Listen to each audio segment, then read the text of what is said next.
By investing in the General Revenue Fund, every play, bet, and buy made on Play Alberta helps make a difference across the province. It feels good to know your fund goes further at home. Visit playalberta.ca/Gregor to learn more. Must be 18 plus to play. If you gamble, use your game sense.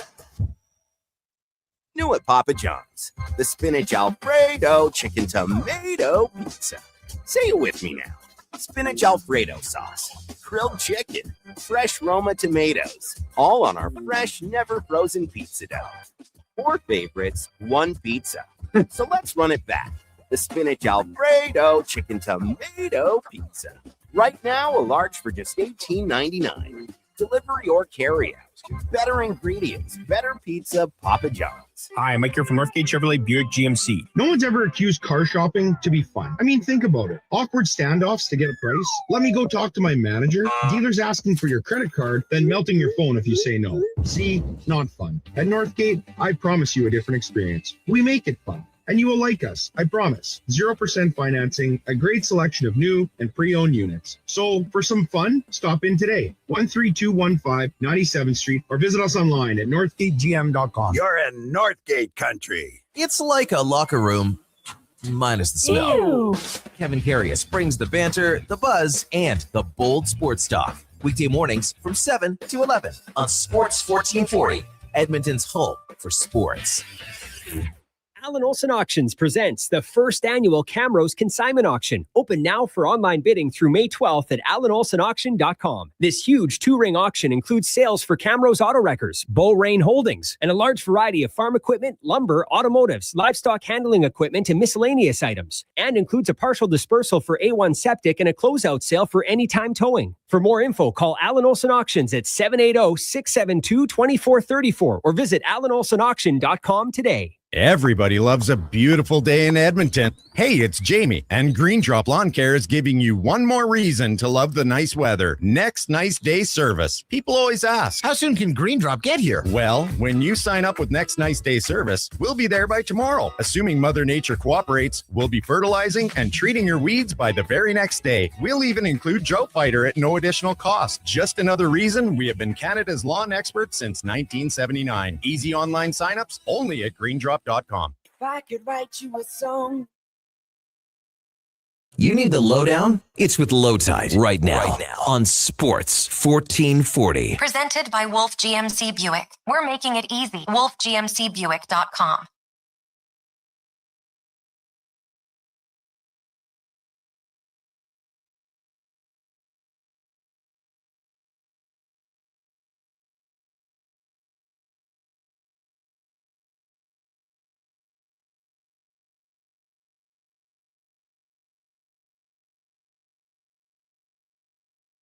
We hear are rumors. When will the Oilers do something? I mean, Rumors was a great album, and it's fun to chat about things, but it's time.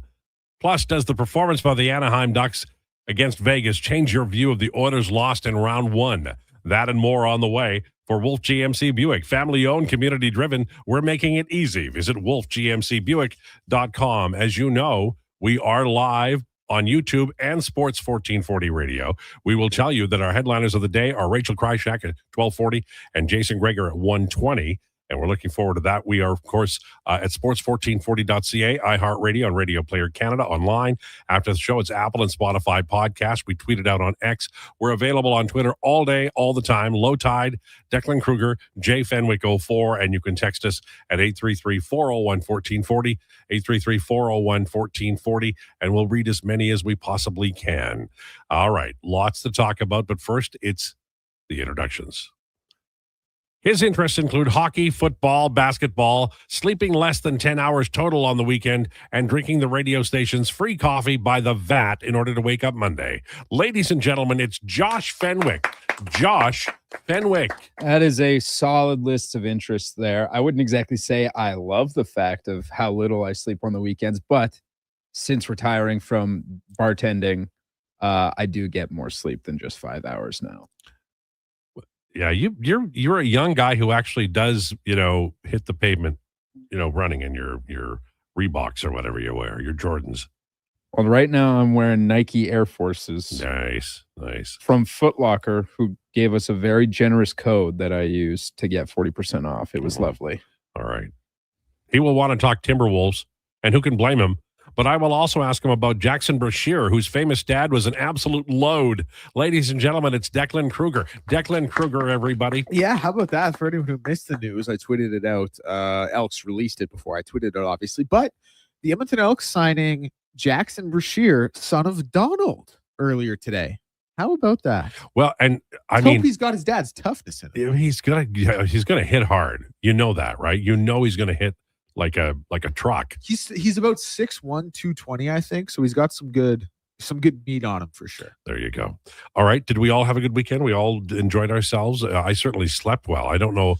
I've been sniffling and coughing and whatever, but last night I just got into a groove and I slept very well.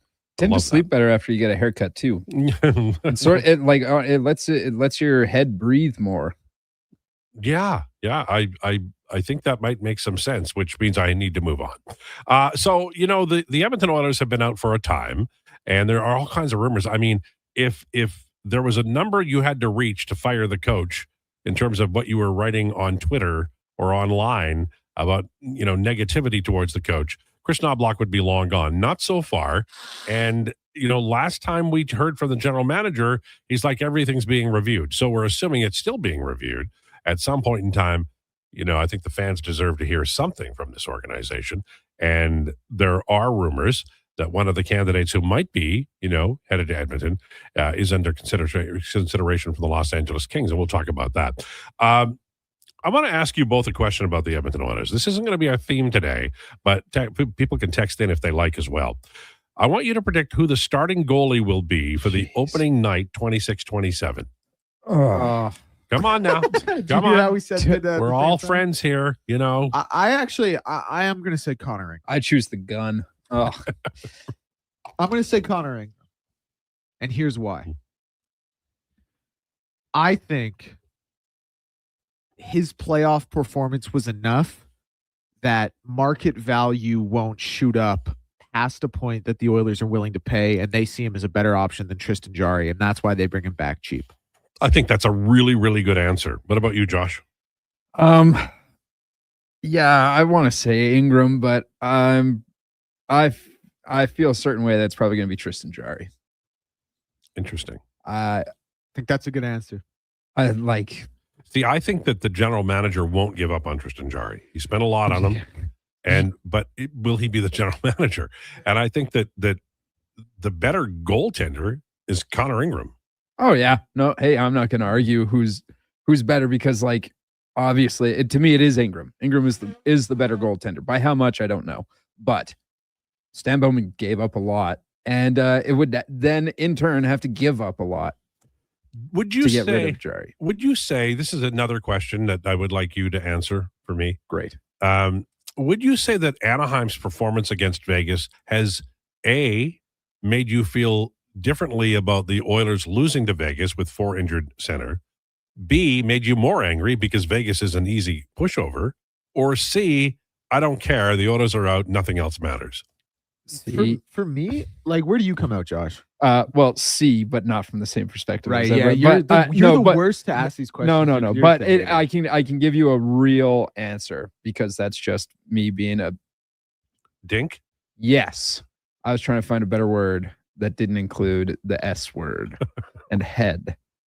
No, because I think Anaheim has shown a lot of grit. Also, they won last night. I think the series is 2-2 now, right? Mm-hmm. So yeah, I don't think the Ducks are a pushover. I think whatever John Tortorella is he must be whispering sweet nothings into Mitch Marner's ear to get him playing the way he is. But yeah, I think the Ducks were just the better team in the series, regardless. They're putting up a serious fight against a Stanley Cup caliber team. Yeah, they did it in 2 series in a row. But so you think they're Stanley Cup caliber?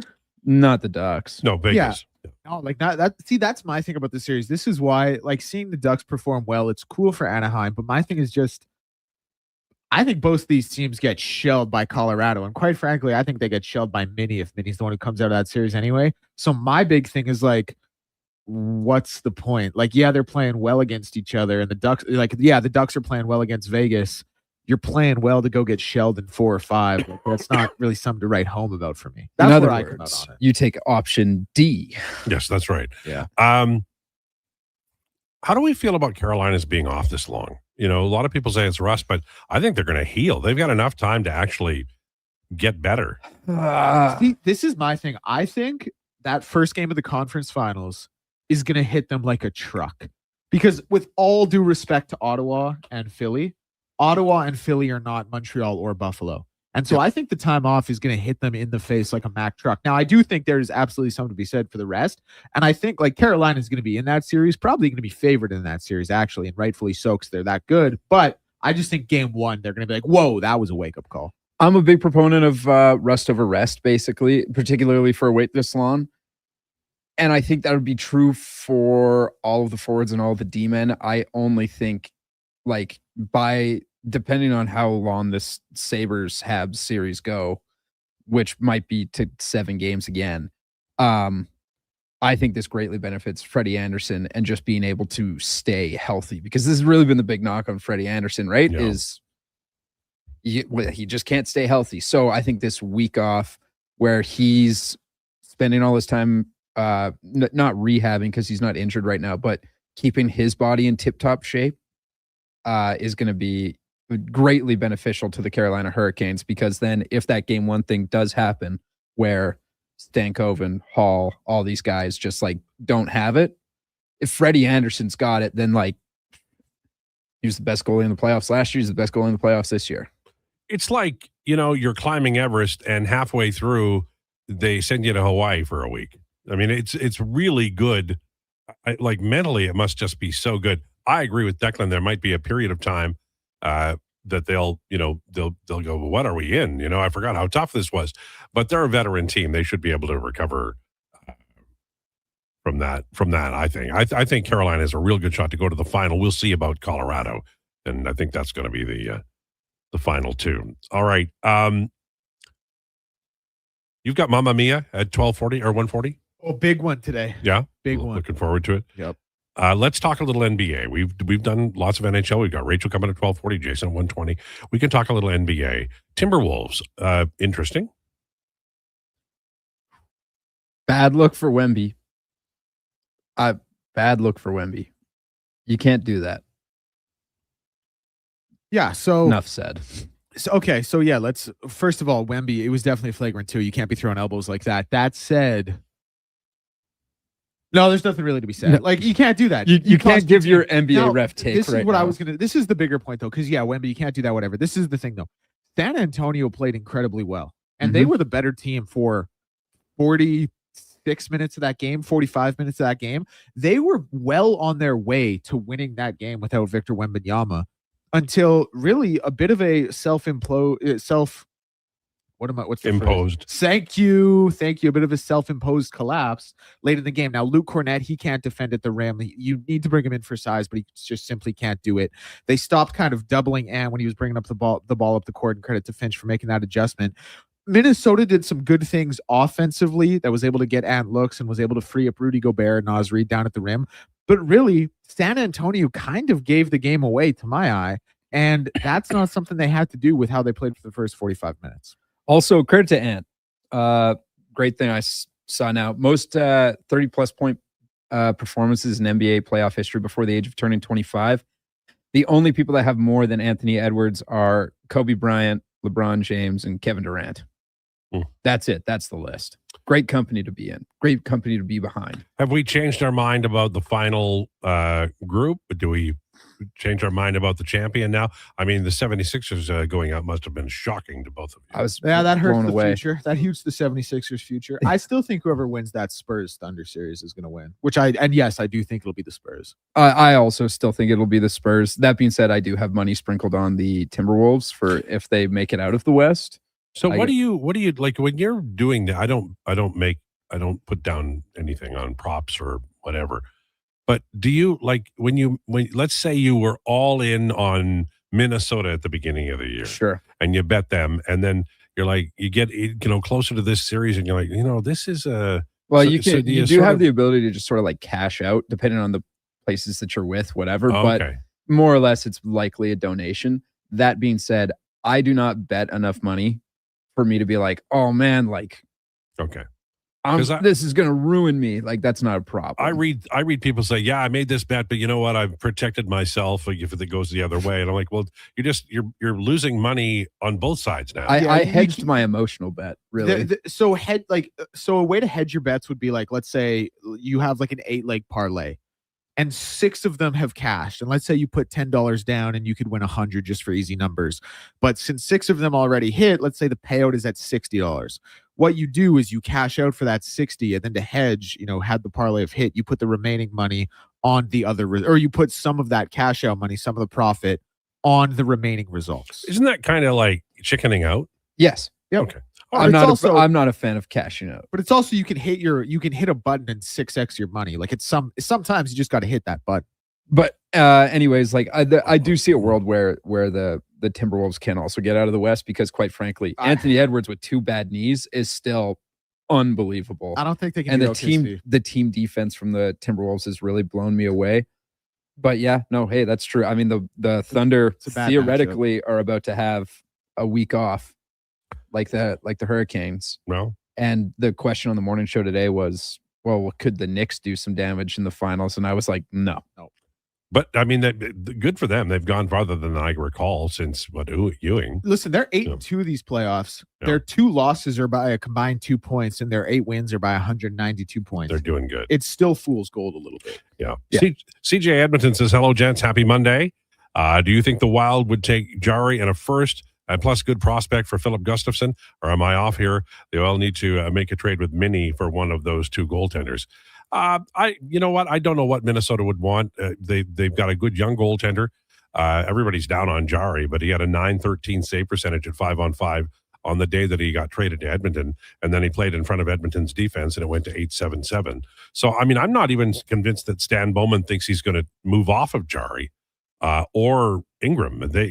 I know everybody will be mad if they return the same 2 goaltenders, but honestly, you develop a past, and this team's past is they cannot consistently play defense. Now, all 4 centers got hurt, so the penalty kill was going to be garbage, and it was. And they were pretty good at 5-on-5, so I get it, I understand it. But I would really, this is what I would like, and I'll tell you, and then we're going to take a break.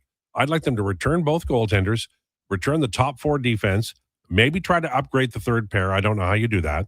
And then have a solid number 7 defenseman.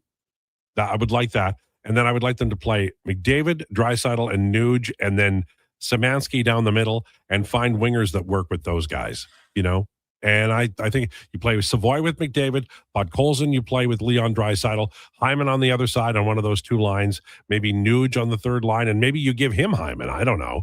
But there's a way, and there's a logical way. But one of the keys this team has to do is to figure out an outlet and a defensive alignment that works and doesn't change line to line.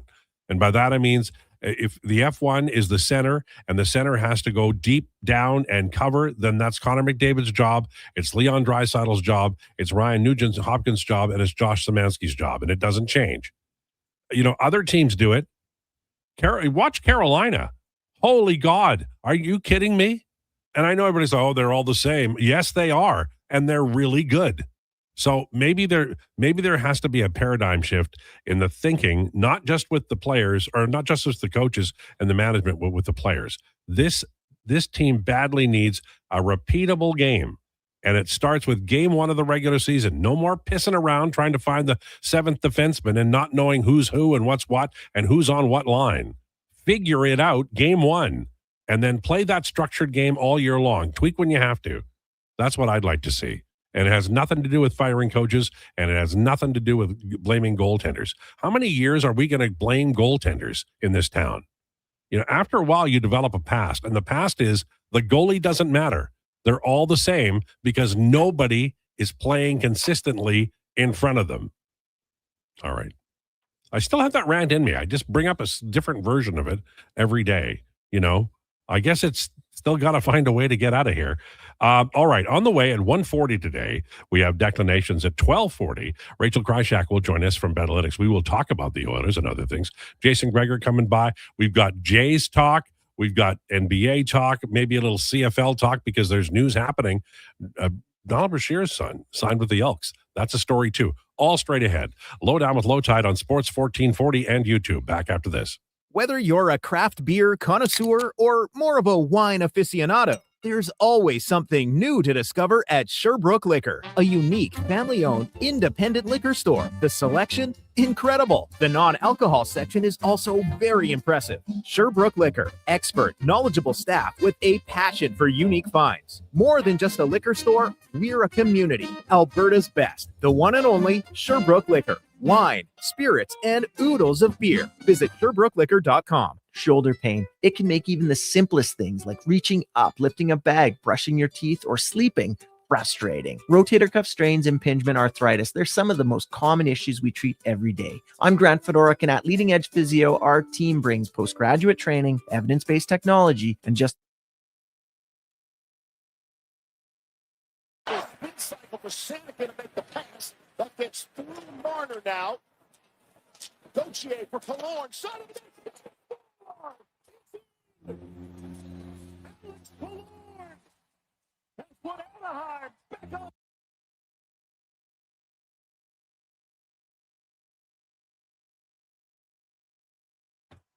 Finding Daniels. One more to Nas Reed. Get it back to Edwards for three. And the lead. Anthony Edwards gives Minnesota the lead. And he dapped up this jump. Finding Daniels.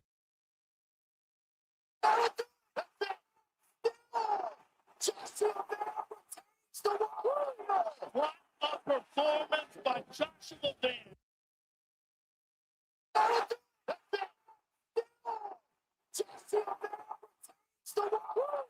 What a performance by Joshua Van.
The Lowdown with Lowetide on Sports 1440. Can you fit Sports Encyclopedia on a business card? Presented by Wolf GMC Buick. We're making it easy. WolfGMCBuick.com.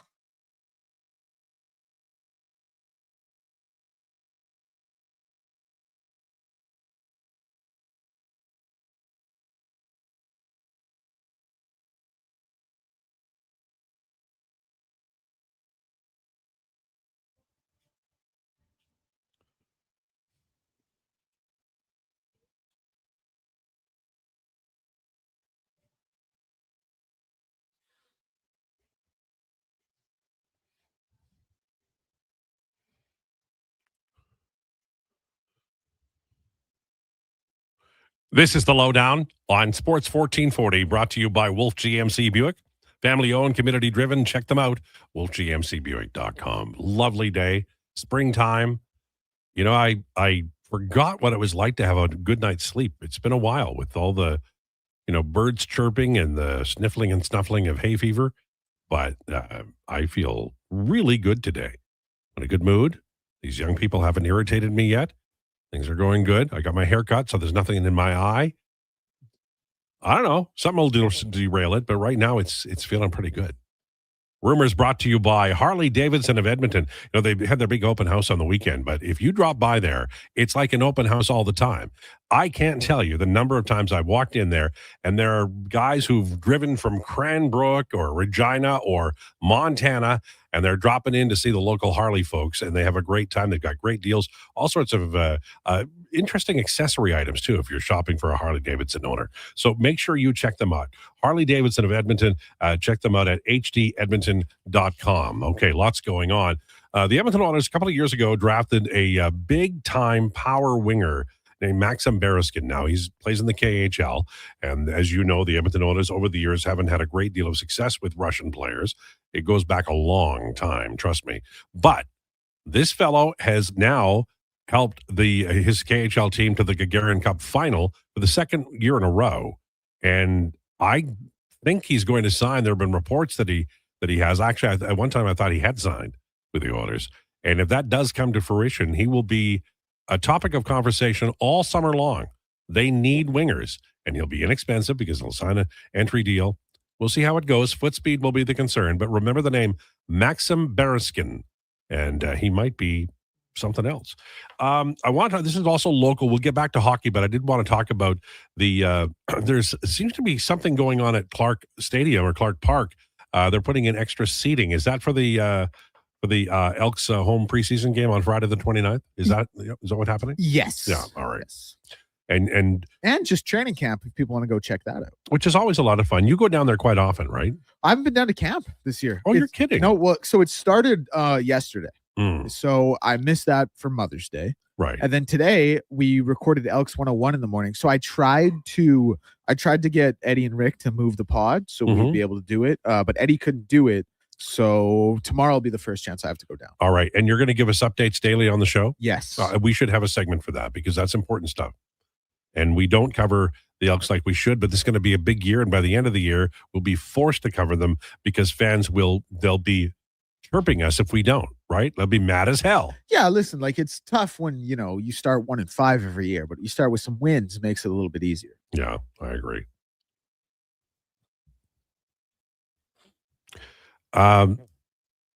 There's a lot of little things happening in sports, and the Montreal Canadiens are a story that irritates me. And, sometimes I'll say something bothers me and I'm just kind of joking. No, this is the real thing. This is one thing I got to break in life was the real Sam Pollock was far more formidable than the ghost of Sam Pollock. When he left in the late 70s, the Montreal Canadiens, they were only a threat a few times. And it's been a while. They made the final in the pandemic, but they haven't been great really since 93. No Canadian team has, but that's 7 plus 20. That's 33 years ago, right? This team has that look. And I remember when I mentioned Dobish a week ago, reminding me of Ken Dryden and Patrick Waugh, people would go, well, he's not that. Okay. All right. Let's continue this. I don't know what the Montreal Canadiens do. but it's damned irritating. And now on the way to work, I saw a big old Edmonton, Alberta 3/4 ton pickup truck with Montreal Canadiens flag on it. And I'm like, what? It is a tribal world. What the hell's going on out here? There are people in this building who are Montreal Canadiens fans. I'll protect their identity for now, but I may go public. Can you be a Montreal Canadiens fan and live in Edmonton in 2026? It's like being a Calgary Flames fan and living in Edmonton in 2026. Oh, well, there we go. No one personally, actually. Paul Stur's previous producer right before me, Ryan Reed, he is a huge Habs fan. Yeah, I know. He loves posting about him. He loves what about him? Posting. Okay. All right. Big Habs guy, Ryan Reed. The Hurricanes, on their way to the Stanley Cup final, are signing Mark Jankowski to a 2-year extension. They always have these guys, big, tall guys who back check like demons. I don't know. Maybe they're useful. You already penciling them in for the cup? No, I did that to irritate you. Okay. No, hey, nothing irritating about it. I'm just checking. No, I think it'll be Carolina, and I would love for Carolina to win because Carolina is like Lowetide likes the analytics people, and they are drunk with analytics people over there. The GM is Eric Tulsky. The AGM is Tyler Dello. One of their analytics fellows is Dennis King. I don't know Tulsky terribly well, but I know the other two online for decades. I know them, and I cheer for that team because of that. But if the NHL is a funny league, if one team does something innovative, everybody copies them. And that's just sports. Yeah, but I just feel like for the Edmonton Oilers, analytics is something they hire 4 people. They have 4 different, desks they sit at, but nobody walks down there and asks any questions. Maybe I'm wrong. Maybe I will find out. But I think that I would like to see more signs of analytics being used by the Edmonton Oilers this spring because, July 1st of the last few years, they haven't done well. If they're using analytics, then they're not reading the page is upside down. The piece of foolscap needs to be turned upside right. I think the Edmonton Oilers need to do better. That's one of the areas they need to do better. One of the ways that Daryl Cates might make it a priority is if a team like the Carolina Hurricanes win. We'll see. I've been waiting on this for a long, long time. And I think veteran general managers like Peter Chiarelli and Ken Holland and Stan Bowman, they say they use them, but do they use them properly? And I'm not saying they're dumb. I'm not saying that at all. They're very bright people, obviously. But there are some ways that this has to be read. And maybe they're disregarding the wrong stuff. Just saying. Are you guys looking forward to the World Hockey Championships? There's like 11 Oilers over there. I don't want the Oilers over there. You guys have played a lot of hockey, and I know people kind of have a debate whether that's mad or whatever. Let's take a summer off. I don't know. If you want to go, I think McDavid has played a lot of hockey. I'm glad he's not going. Yeah, but Boucher, he couldn't go either. He has a fractured foot. Oh, sure. But yeah, I mean, so far the biggest headline out of this whole thing isn't how many Oilers are going or whatever. It's Macklin Celebrini is the captain of the squad. Okay, but who cares because he's a brilliant player. Yeah, he's a brilliant I thought player. that was a little crazy too. But I was like, oh man, Macklin. Have you seen him play hockey? I have, but what has he not learned about playing two-way hockey? Go ahead, tell me. No, he's 19. Hey, listen, just because he's a great hockey player doesn't mean that he automatically gets the C. I mean, somebody evaluated it. Somebody knows the roster. They named him captain. Yeah. Shut up. And if you're complaining. It's cool. I'm not complaining. I'm like, no, I don't mean go. you shut up. I mean somebody else who's thinking that's because it's all that. To me, that's exactly what's wrong with the captaincy. You're like, no, he can't do it because he's young. Not everybody who's young and great can do it. I honestly think Connor McDavid got the job a little too early. That was going to be my example too. But that doesn't mean that they're not everybody matures at the same level, and it doesn't make a person a bad person if they mature later. I mean, I don't want to know a 20-year-old who invests all their money and puts it in the bank. But by the same token, this guy plays a 200-foot game, and he cares a lot, and he is a leader. And he's already got international experience, like a lot of it. So Man, I He's think it's the best great. player on the Olympic team, man. You could argue that, and I don't think you'd have a lot of people saying, Remember that semifinal game? He had 8 shots and no goals, and I think 5 of them were high dangers. Like, he just got stuffed, but like he just kept shooting the puck. Like he was an animal. He was all over the ice. I love Macklin Celebrini. He's probably going to win the Ted Lindsay this year. How many Oilers free agents? Oh, I would say that's who's going to get it. Anyway. Well, no. What was the what award is he going to win? I said I think he's going to win the Ted Lindsay this year. Well, He's great. Like, I don't. Who are the nominees? McDavid, Kuchen, Celebrini. Well, McDavid's not going to win anything. Oh, I think he'll win the Ted Lindsay. No, he won't. No, they're no. Because Ted Lindsay's most outstanding. No. When's the last time McDavid won the Ted Lindsay? I'll look it up. But he's got 2 of them, I think. No, but look, Bobby Orr only won, I think, the one. Well, I'll tell you what. Oh no, sorry, that was opposite. In Gretzky's 215-point season, he didn't win the Hart, but he won the Ted Lindsay.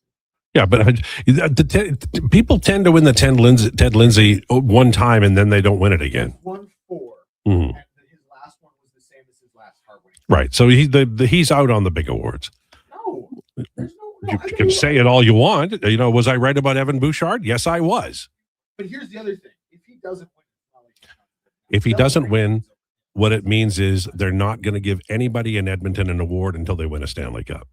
I don't think you can look at anything Macklin Celebrini's done this season and say that is not outstanding. That is not the most outstanding thing in the league.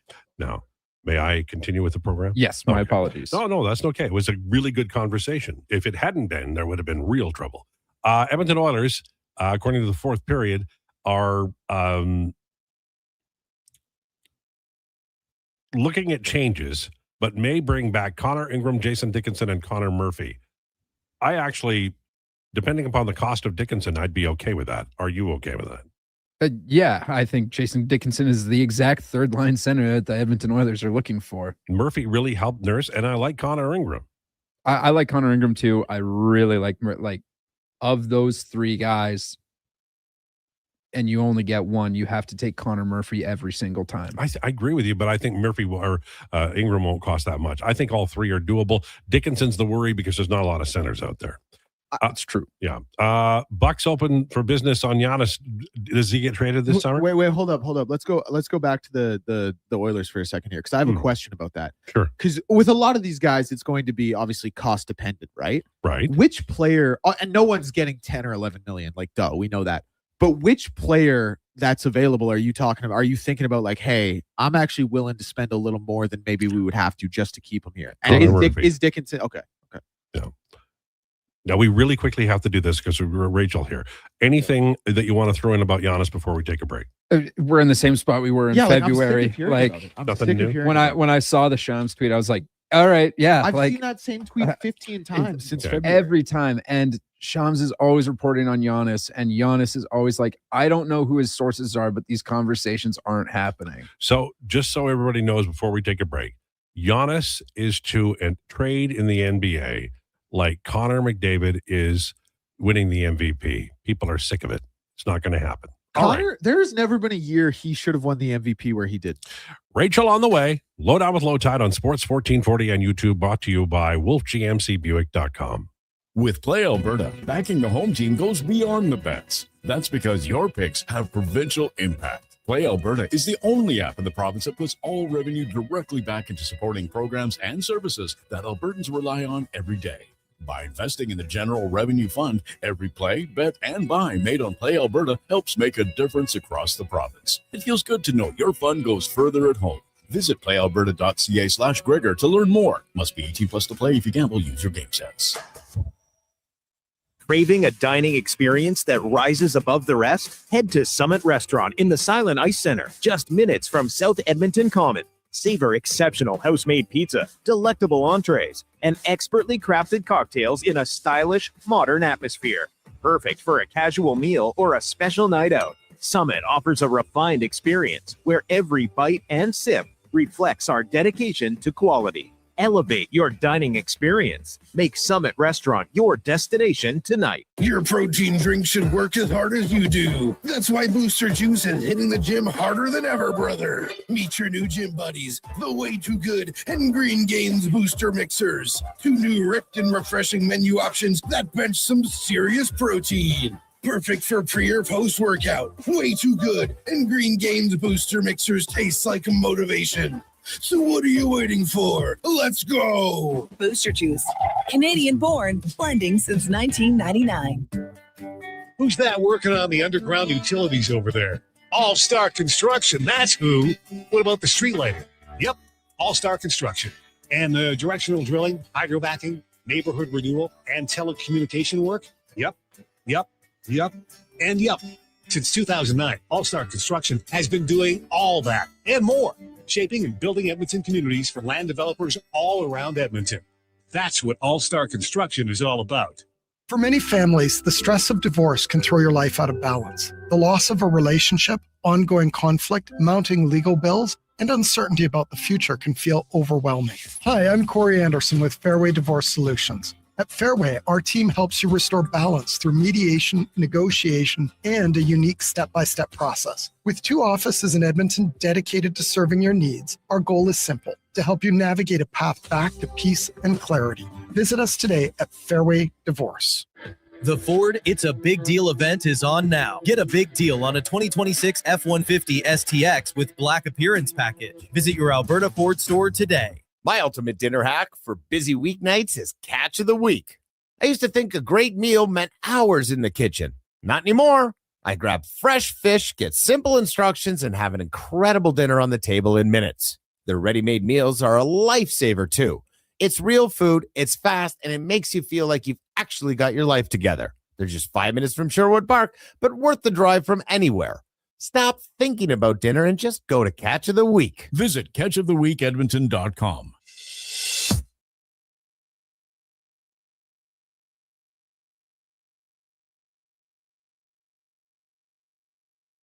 Here's the Lowdown with Lowetide on Sports 1440. Presented by Wolf GMC Buick. We're making it easy. WolfGMCBuick.com.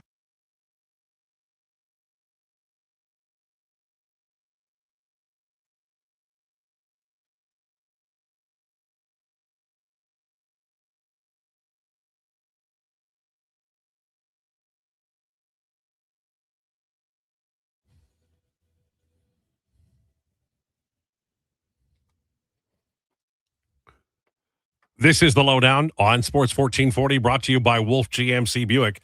Check them out, wolfgmcbuick.com. As we do every Monday, and I know you've tuned in for it, we say hello to Rachel Krychak. How are you, Rachel? I'm doing well. There is a lot of hockey news going on right now. No, I'm going to ask you a bunch of questions. If I miss anything, you tell us what's on your mind. There's so much. Let's start with the Oilers. Rumblings about, lots of things that could happen, including the coach being replaced, but no real news. Meanwhile, Bruce Cassidy is reportedly being pursued by the Los Angeles Kings. Is there an optimal coach out there for the Oilers based on what they need to do? I don't even think you can look at it that way. I think what you need to do first is you need to decide if Stan Bowman is going to be your GM. Because this notion, and we have seen it in Toronto, we've seen it in Vancouver, and it hasn't worked in either spot. You cannot hire the coach and then have to hire a GM afterwards, because that's backwards. You need to do it in order. So you need to decide if you're keeping Stan Bowman. If you are, okay, great. Then you need to decide, are you keeping Chris Knobloch? And if you are or aren't, okay, you go from there. You can't decide we're not keeping Chris Knobloch and fire him and have Stan Bowman hire the new coach, and then, decide we want to fire Stan Bowman. Let's say if somebody like, Ryan Johnson becomes available, or you want to look at Tom Fitzgerald, or you want to look at any number of other people. Stop hiring backwards. You got to hire in one direction, and you got to let the guy who's in the GM seat make the decision. So I don't think they can make a choice on who their coach is going to be until they've made it clear that Stan Bowman is sticking around or isn't sticking around, and go from there. Bruce Cassidy, I think, is a good coach. He certainly is one of the best defensive coaches in the NHL. McDavid and Draisaitl need no introduction. Like, he should just let them run wild. But I do think that the Oilers as an organization would benefit from having somebody with Bruce Cassidy's acumen from a defensive standpoint on their bench and within their organization for sure. So the only pushback I'll give you on the replacing the GM, this is an owner who had 3 times in a row has picked Peter Chiarelli, has picked Ken Holland, and now Stan Bowman. Like, it's like he calls Gary and says, "Who's famous?" and they just hire that guy. I like, no disrespect to Stan Bowman, but does he have the imagination, for instance, to trade Connor McDavid if it comes to that? I would not trust Stan Bowman to do that. Okay, I would probably not have hired Stan Bowman for a litany of reasons. But now we're here. And if you don't like Stan Bowman's trading of the acquisition of Jason Dickinson and the video that came across with that, I don't think that I would look at him and be like, that's the guy that should trade potentially the best player to ever put skates on.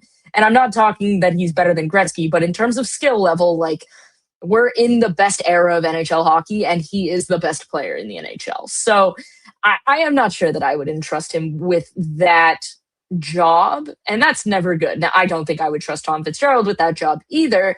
So I think you're really looking at a scenario where you have to make a decision on what direction you want to take as an organization. I would not have started the Bowman era to begin with, so I probably wouldn't trust him to trade Connor McDavid either. Well, and I think we've seen him under pressure. He just got here and the offer sheets happened, and he walked both of them, and that, as it turned out, was the incorrect move. So I think you've already seen him under pressure, right? Yeah, and I mean, historically speaking, that's probably the best example from an Edmonton perspective, and the Dickinson trade. He is not very good under pressure. Like, he kind of gets taken to the woodshed a little bit when he's put under pressure, and I think the last thing you want is any team taking your GM to the woodshed as it pertains to Connor McDavid. Yeah, it's. I mean, you've got to get that right. And let's just have an end to this and say that trading Connor McDavid, no matter who does it, may not work again in the league, and you're never going to get 100 cents on the dollar. No, you lose that trade every 100 times out of 100. I think the only way you don't lose that trade is if you were to acquire somebody named Macklin Celebrini or somebody named Matthew Schaefer. And I don't think either of which are going to be available. Yeah, and even if you went down the list and you went with Wyatt Johnston and something else, that's the only good young player Dallas has. So they're not going to trade him. They're trying to win the Stanley Cup. Yeah, I would honestly, if you're making a trade with Dallas, like, my phone call starts, and I mean starts, with Wyatt Johnson and Thomas Harley. And if we can't agree that those two are in the deal right off the hop, then I'm hanging the phone up. Yeah, I think that we've surrounded it pretty well there. I looked at free agency for the Oilers, and unless Alex Tucker is going to leave Buffalo, cupboards are kind of bare. Do you think that maybe signing Dickinson and Connor Murphy and Connor Ingram, I hate the idea of no movement clauses, and I don't like signing guys who are over 30. But is that the best scenario? Because they don't have a lot to trade. So I would re-sign Connor Murphy. I think he was enormously helpful to their penalty kill. I think he could be very valuable. I do like the idea of signing Jason Dickinson on an acceptable deal, which means not a penny more than probably $2.75 million. But the goaltending is where I think you could get creative. Not for nothing, Sergei Bobrovsky, yes, is old, but also is good and is not the reason that Florida is not in the playoffs this year, and could certainly cover up a lot of the warts that the Edmonton Oilers have defensively, provided that they don't get a defensively minded coach. I think that that's somebody worth having a conversation with, because the reality of the situation is you can sign Bobrovsky 2-3 years. I mean, I'm not entirely sure if he'd be willing to do that, but he wants a chance to win. And if he doesn't believe he's getting that in Florida, could you lure him to Edmonton, where you have guys that have been to the Cup final, where it's very clear that they're missing a goalie? You come in, you could be the guy, and you go from there. I think it's worth taking a swing on a legitimate goalie this summer, because I do not want to be on this show for the fourth year in a row talking about Edmonton's goaltending. I would love to come on next year and be like, Edmonton's goalie named X is up for the Vezina.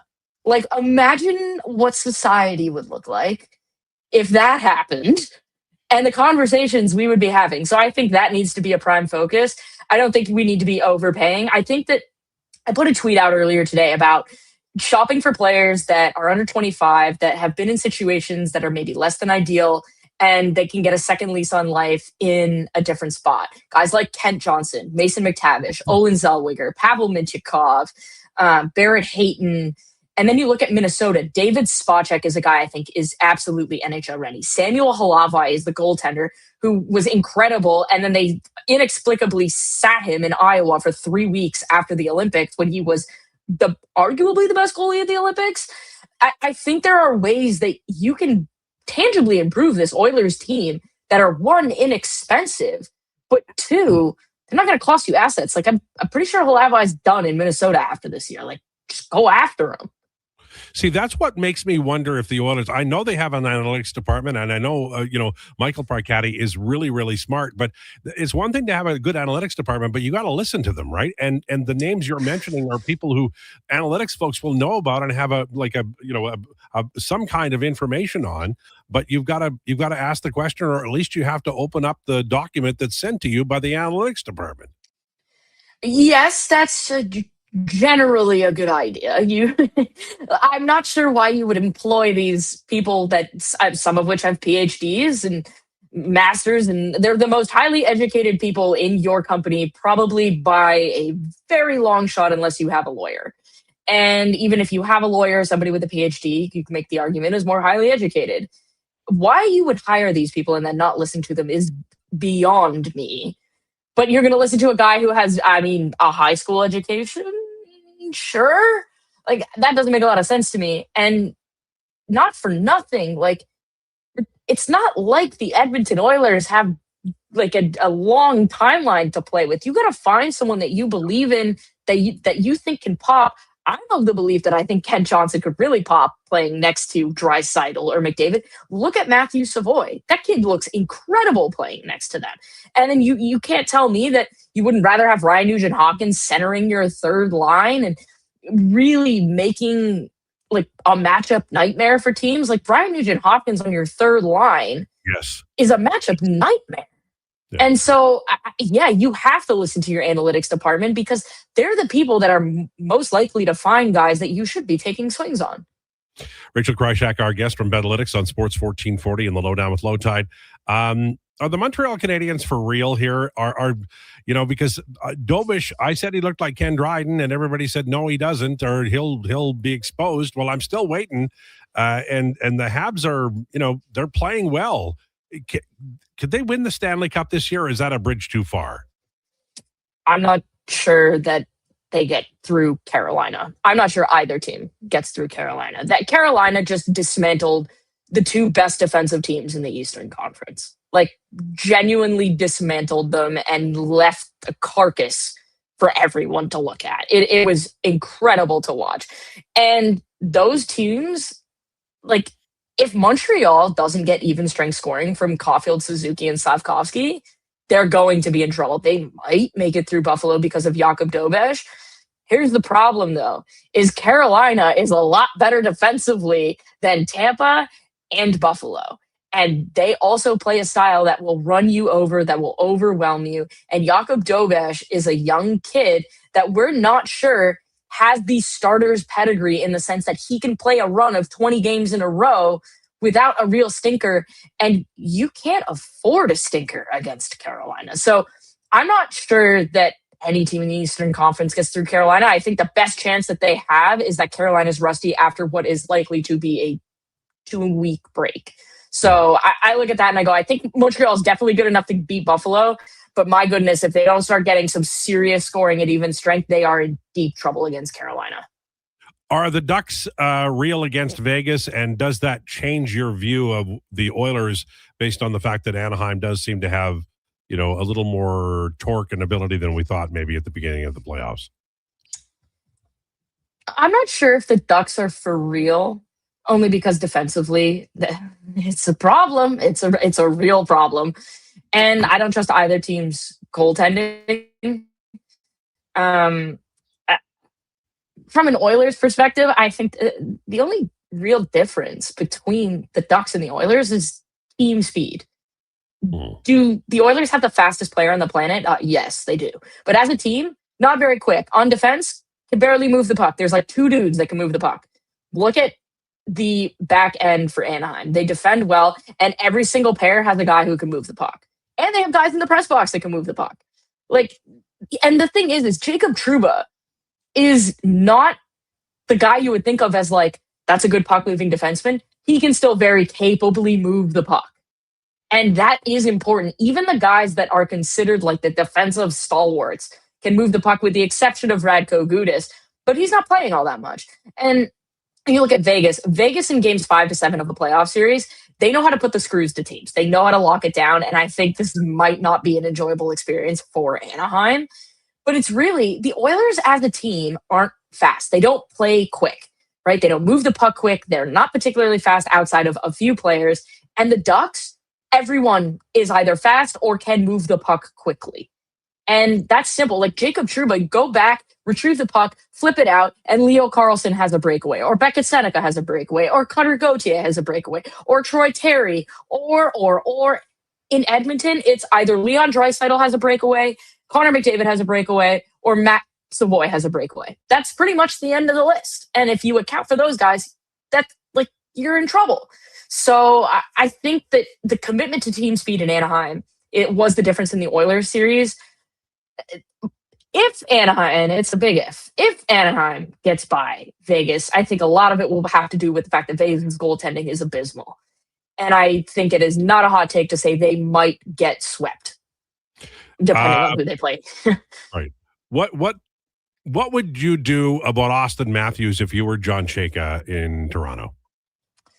You have to have a conversation with him, and you have to say, you can't wait until the summer because I need to know, based on, if you want to stay, I'm going to make my decisions based off of that. But if you want to go, I'm going to make my decisions based off of that. And they are two very different decisions. It can't be we'll see. It's a yes or a no. You are the captain of an original 6 team. This whole charade about we may or may not do this doesn't cut it. It is yes or it is no. And if the answer is yes, okay, this is our plan with you. This is what we're going to do. We're going to go and take some chances on guys like Mason McTavish and Ken Johnson and David Spacek and Samuel Halavai and these types of players. And if you're not, then let us know where you're willing to go and we will execute a deal there. And then at the same time, you're having a conversation with William Nylander and going, you want to stay, you could stay. Austin's not staying. But this whole situation of we're going to figure it out in the middle of July, every GM is on their boat by then. Nothing's happening. No, you need an answer by the draft, and that is how it has to be.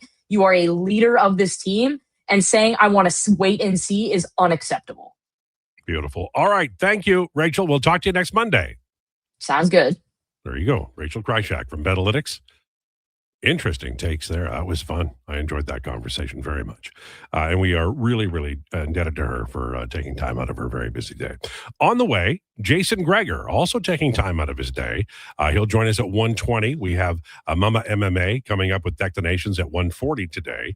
And in the meantime, we're going to catch up with what's going on. Lowdown with Lowetide, brought to you by Wolf GMC Buick on Sports 1440. Time for an update with Declan Krueger. This is a Sports 1440 update. Brought to you by Elks Nation. For the best Elks coverage year-round with podcasts and articles, go to elksnation.ca. Player interviews, game analysis, and more. The best green and gold coverage online, elksnation.ca. News around the sporting world is Victor Wembanyama has avoided suspension for his elbow on Naz Reid and will play in Game 5 on Tuesday against the Timberwolves. The Pittsburgh Steelers have signed Chris Boswell to a 4-year, $28 million extension, and the Hurricanes have signed Mark Jankowski to a 2-year, $3.7 million extension. In the NHL tonight, we will see Colorado and Minnesota, 6 p.m. puck drop. Colorado leading that series 2-1. And in the NBA, two games tonight. Detroit and Cleveland at 6. Detroit leading 2-1, and Oklahoma City and the Lakers at 8:30. Oklahoma City with a chance to wrap that up on the road. MLB action will start at 4:10 with the Angels and Guardians, and then at 5:07 will be the Blue Jays playing host to the Tampa Bay Rays. Gosman on the mound in that one. I'm Declan Krueger. This has been a Sports 1440 update.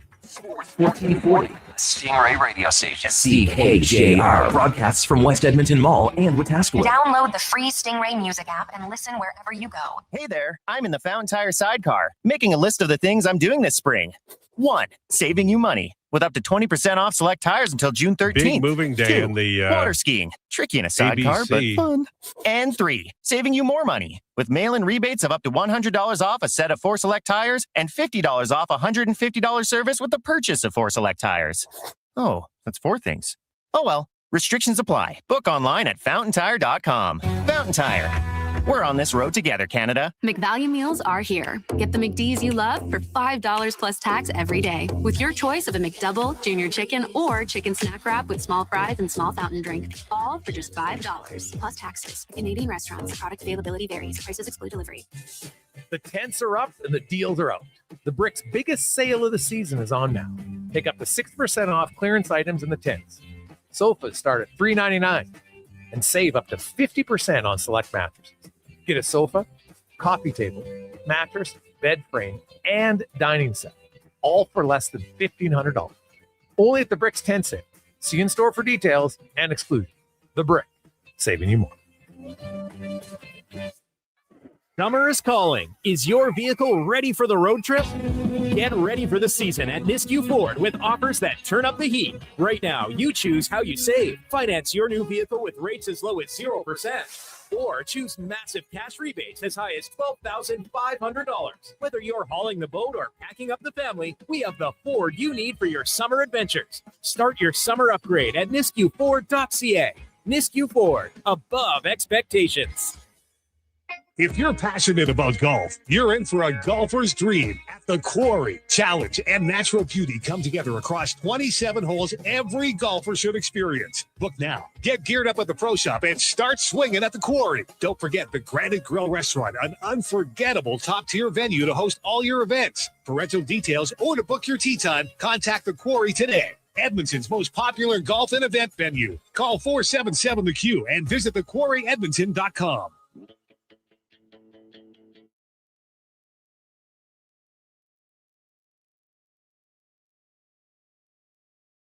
The Lowdown with Lowetide on Sports 1440. Can you fit sports encyclopedia on a business card? Presented by Wolf GMC Buick. We're making it easy. WolfGMCBuick.com.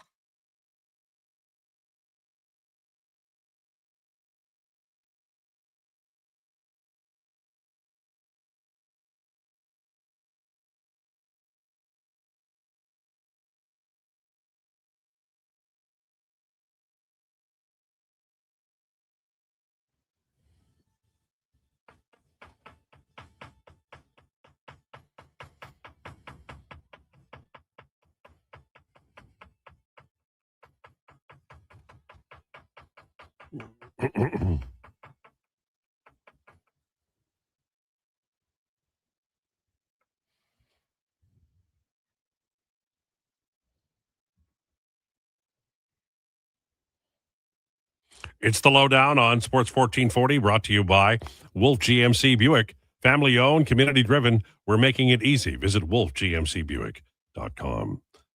All right. We all had a good weekend. We enjoyed ourselves. Yeah, it was pretty ho-hum. Yeah. Went out with some friends. But other than that, it was just a nice chill night. Yeah. After weekend. You called your mom on Mother's Day? I called my mom the day before and then texted back and forth with her on Mother's Day. Okay. And we're having dinner on Tuesday. Oh, nice. Okay. Very nice person, your mom. She's lovely. Yeah. Probably the best interview we did last week or the week before. That would have been 2 weeks ago. 2 weeks ago? Okay. Well, time flies. And of course, you, Declan, would have called your mom and maybe even spent time with her mom, right? Yeah, we had hung out. We had a nice pickleball lunch session. Nice. It was excellent. And then I got to go home and watch Anthony Edwards be a gangster. Yeah. By the way, pickleball was a gentleman's sport until Dave Jameson started playing, and he turned it into the violent form of pickleball that we see today. Just want you to know that. I know pickleball's like kind of a meme or whatever, but it's so fun.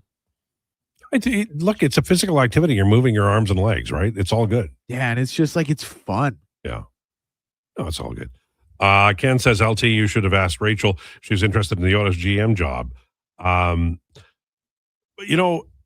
Here's the thing. There's and I can see it because I've seen what came before, but there's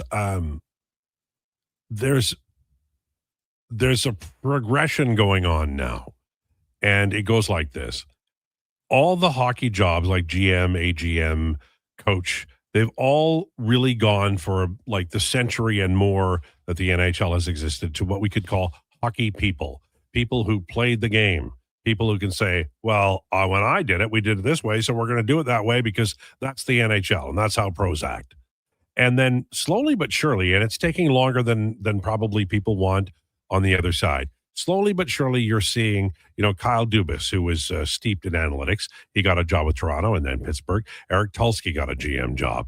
A lot of the people we talked to on this show back in the day, Eric Tulsky, Tyler Dello, those guys have, they've moved along and they're moving up the list, and they're getting more and more important jobs. And that's good, because I think that the analytics people will have to respect the hockey people, but I think the hockey people, there's a bias that happens, and they're having begrudgingly giving up ground to folks who can read the numbers and say, this is what's wrong. So, the world that exists where you could have like an analytics person as the general manager in all 32 cities does exist, but it's not in my lifetime. And there will have to be some kind of common ground, because the eye test is really important, and motivating people is very important. And being able to look someone in the eye and say, Larry, you got to go do this. That's important. And those guys may always be hockey people for all I know, but look at who's doing well in the playoffs this year or has done so in the past. And they have an analytics department, and they do things that you can say, well, that's probably analytically driven. And so for Rachel, I don't know that it would be beneficial, or for somebody working on the outside, you'd have to wait for the right opportunity. Maybe it exists and maybe it does not. The hockey world, the population of hockey, the industry, there are some institutions like churches or governments or political parties. They don't change much over 50 years. They're pretty much, this is what we are. We'll change a little bit, but we're coming right back. Banks, those are institutions that have a singular purpose, and they are devoted to that thing. So for hockey coaches and managers, it's easier to hire 4 guys and ignore them than it is to listen. And the only time you would start listening to them is when your back is against the wall and there's a fire lit under your ass. I give you Stan Bowman. I think that's fair. I think that the Edmonton Oilers 2 years ago on July 1st, they signed a bunch of free agents that didn't work out and the coach didn't play. And last year they signed Andrew Mangiapane, and he didn't do very well. And they re-signed Trent Frederick, and that didn't work out. And I will tell you that as much as you can justify some of those moves being analytics moves, they're also not analytics moves, because they're older players being signed to long-term contracts with no movement clauses. And that's not analytics. Analytics people will tell you that the average players, by the time they're 30, you really are risking another year with them playing a major role on your team. Now, with great players, it's different. Their bell curve is far different than the average player is, right? So even a guy like Ryan Nugent-Hopkins is going to age better than Andrew Mangiapane, but Nugent-Hopkins is 33. That's a deal. He may never score at the levels that he scored, in the last 3 or 4 years. That's what happens. So that's my answer to your question, which I talked so much I've forgotten what the question was, and that happens. Rachel should go for the Oilers job if it opens. That's what the question was. Right. I'll take Rachel as GM over Lansky. Well, Lansky got people mad. Now, Lansky is like the opposite of Rachel. And somebody said to me the other day, why do you have Lasky on? Are you kidding? Number one, he's a great view into media, like hockey television coverage. Number two, he has the courage of his convictions and he tells you what he thinks, and they're steeped in the things that he believes in. Number three, he's entertaining. Why are we here? The three of us. Declan's here to get enough money to get his deviated septum fixed. I think that's covered. Josh is here because he's going to become very famous because he's here. Somebody's going to say to him, he's going to be on the Fallon show. And they say, where did you get started? He'll credit our show. We'll be long gone by then, but that's my hope. And I'm here because every day I have to leave the house because they tell me to, and I've got to go somewhere. I could take the bottles back or come here. That's it. Probably take you the same amount of time. I just don't think you'd have to produce a lot of bottles every day. To make the kind of coin I make here? No, just to, be able to take the bottles out every day. Oh, I see what you mean. Lowetide, stop with this analytics propaganda. Do you want the league to be run by keyboard wizards that don't have any NHL experience? Laughable, Raider manager. That's my point. That's how NHL people, when the analytics people leave the room, they go, oh, because I'm funny. This is comedy. I'm telling you. And proof is in the teams that provably don't use the information. You can't argue to me the Carolina Hurricanes ignore analytics. And who got through round 2 first? Some of the most baffling problems in the NHL today are on the Edmonton Oilers. Everybody's blaming the goaltending. Everybody's blaming the coach. But let's review who brought all the players in. Who asked for 4 centers to get hurt? That's why I've said this spring and soon to be summer, for me, the worry is everybody's so sure that you fire the coach, so sure that you get rid of the goaltenders, so sure that you sign all the free agents. I'm worried there's going to be a mistake made. That's the worry that I have. The Edmonton Oilers. I want to say this because this is a thought that I've had and it has clarity, so I'm going to say it. Okay. Where the hell is it? Hold on, I'm going to get it. For the last 11 games of the regular season, the Oilers were 23 goals for and 19 against at 5-on-5 with a 9-11 5-on-5 save percentage. The power play scored 7 and allowed 1. The PK 11 and 4. They were 31 and 24 in those 11 games. Against Anaheim, they were 21 and 26. Now, part of that was the PK. They were 0 and 8 on the PK, and part of it was the centers. And I understand that people are mad at the goaltenders and they want them sent to the sun, but you were like that last year with Stuart Skinner.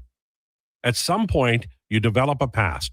And the Oilers, I think, can be criticized for not running a 23-man roster because they're always at the cap. And other teams get more depth as they enter the postseason. The Oilers made moves at the deadline, but it would have been nice to have a little bit extra. And they're also hesitant to call up and deploy players who could be useful, like James Hamblin. And the Montreal Canadiens have a goaltender named Dobish, who is the star of the show in the NHL right now. And one of the reasons they have him is they trusted him with a job. Is that really true, or is it that they couldn't trust Montembeault with a job? Well, could the Edmonton Oilers have used a Dobish when they were having trouble in goal? Would they have recalled him? Mm-hmm. That's my point. I think he was playing backup this year already, though. No, but my point is that somebody said this guy can do it, and they did it. When Jay Woodcroft was here, I wrote about it on the weekend. When Jay Woodcroft was the coach, he used Bakersfield Condors all the time. He called up Skinner. He called up Broberg. He called up Marcus Niemelainen. He called up Vincent Desharnais. I don't think Desharnais makes the NHL at all without Jay Woodcroft. He increased the pool of talent, and it gave them greater depth. So when injuries hit, they had options. Did the Oilers even have a a group of players from the Bakersfield Condors that have been called up and were with the team? Did they have that? Other teams do it because you have the right to do it. They could have called everybody up. I think they only had picks up. I'm just saying that as much as people get down on the goaltending and they're mad at the coach and all of those things, maybe the template is broken. And maybe when you spend to the cap and you have to run with 21 players all winter long because you can't afford to have 2 extra players, maybe that's a mistake. Maybe they could try something different. Maybe it would be a good thing to have James Handlin here playing 23 games during the year, giving some rest to other guys. And so that when the playoff comes, James Hamlin can be inserted into the lineup and he's a member of the team. Just an idea. Because what has worked in the last, 3 years for the Edmonton Oilers is running like hell with your best. Maybe next year, instead of doing that, you have 23 players and a couple of forwards rotate out of the lineup every once in a while. And they have 2 guys who play along with the team. And when their injuries hit, especially when the playoffs come, you've got a guy who's not just recallable, but has been here all year.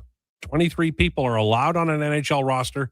I think the Oilers should employ 23 men every game. And the other thing is they should be ready. So often this team, and this is something that Chris Knobloch is guilty of, this is something that Dallas Aikens was guilty of, is you're not ready. Everybody's like, well, I don't know. We're not quite sure about the 4th line. The 7th defenseman, we're not sure. We're going to run probably for a couple of weeks like this, and then we'll have to do something. Why? Why won't you commit? Other teams do. I remember when the Sedins played in Vancouver, they made a point of saying the last 2 games of the preseason, their roster was set, and they played with that group. Are there benefits to that? I think there are. Maybe we could get the analytics people to look at it.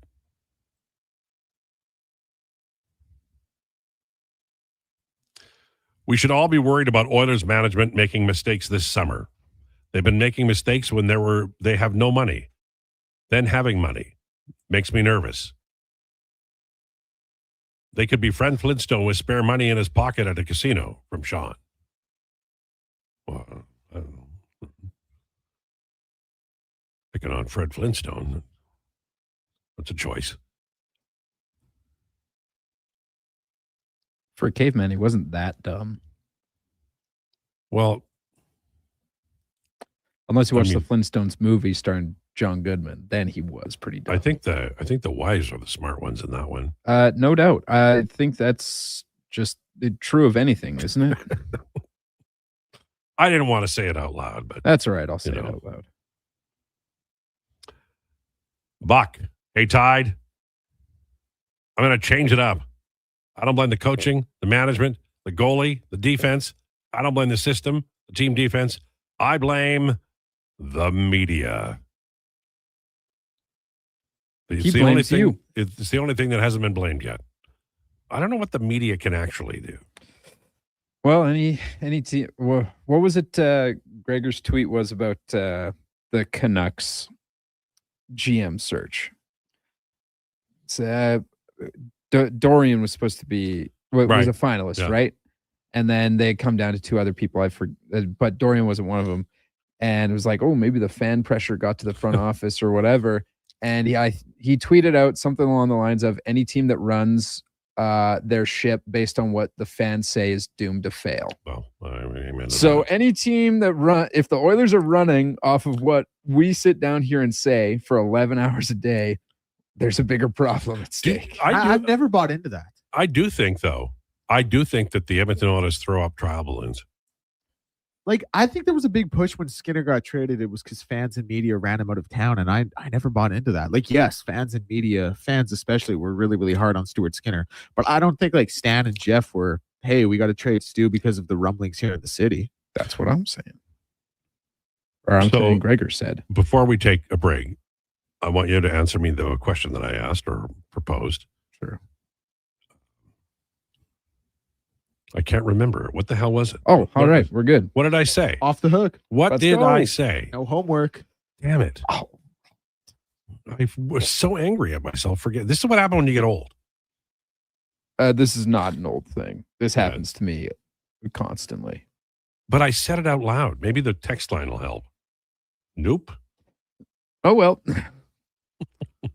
All right, it's 1:16. Jason Krueger is on the way. We'll talk to Jason about the Oilers, a little bit about the Elks, too, as they begin training camp and improve the look of Clark Stadium. You ever been to a game there? Yeah.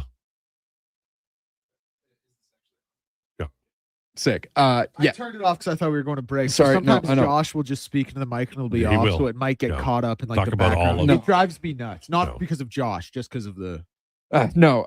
Yes, I have been to a game at Clark. I believe it was the city like bronze medal game or whatever when I was in grade 10. Yeah. Buddies It's of a mine nice that played place, yeah. buddies of mine that played in at Facey were playing in it. So There I you went and go. watched them.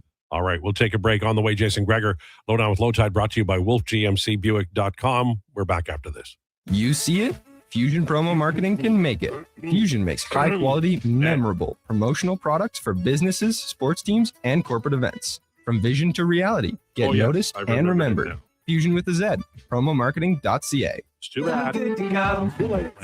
With Mortgages to Go, you'll be good to go. Mortgagestogo.ca Why are you says writing on yes your when the hand? banks say no. That's why Alberta He's writing has on his trusted hand. Mortgages to Go for over 23 years. If you need cash and have equity in your home, Sure. you're What do you approved mean, show instantly. face? Guaranteed. I'm afraid. Call 1-888-888-5998. That's 1-888-888-5998. With Mortgages to Go, you'll say,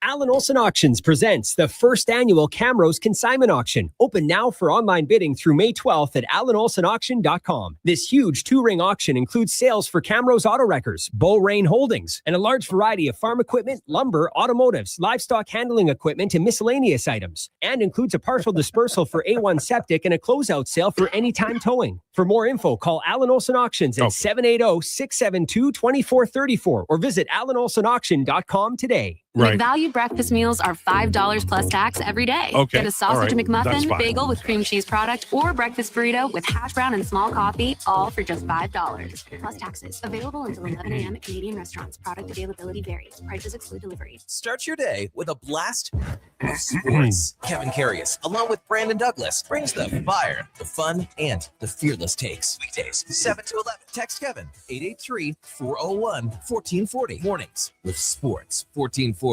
All the protection you want, none of the weight. Introducing Timberland Pro's Boondock Ultra Light Work Boots, the lightest Boondock yet, with the Timberland durability you expect. Conquer long shifts, move faster, and work safer with all-day comfort in a lightweight package. Find your Boondock Ultra Lights now at all three of our Edmonton job site workwear locations and online at jobsiteworkwear.ca. Job site workwear, tough different tough jobs.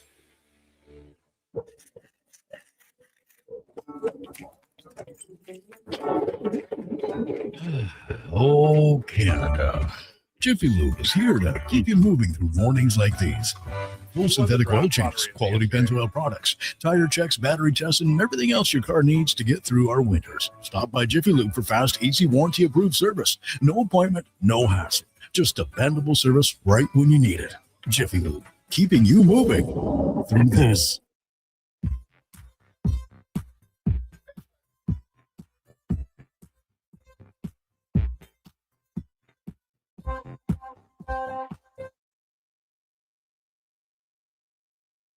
The Lowdown with Lowetide on Sports 1440. Can you fit Sports Encyclopedia on a business card? Presented by Wolf GMC Buick. We're making it easy. WolfGMCBuick.com.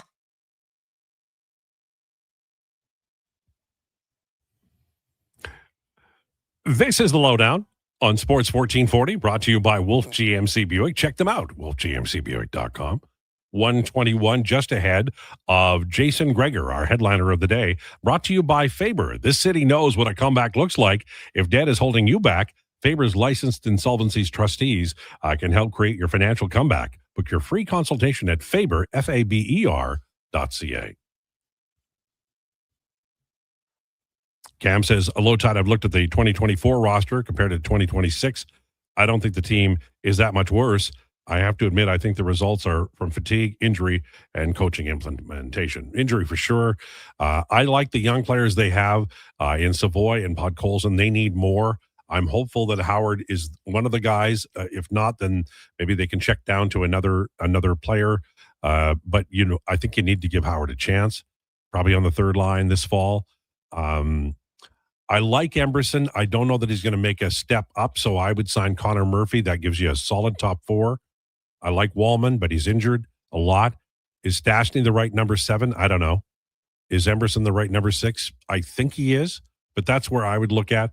And then the goaltending, I like Connor Ingram, and I don't think you should give up Tristan Jarry. So I know it's boring, but I think I'd keep a lot of the players that they have, and I'm not sure if replacing the coach or the GM is the right way to go, but we'll see how Mr. Cates feels about it. Jason Gregor joins us now. Jason in a suit jacket. Very nice. Yeah, just my Aunt Teresa, we had her funeral today. Oh, I'm so sorry. It's all good, buddy.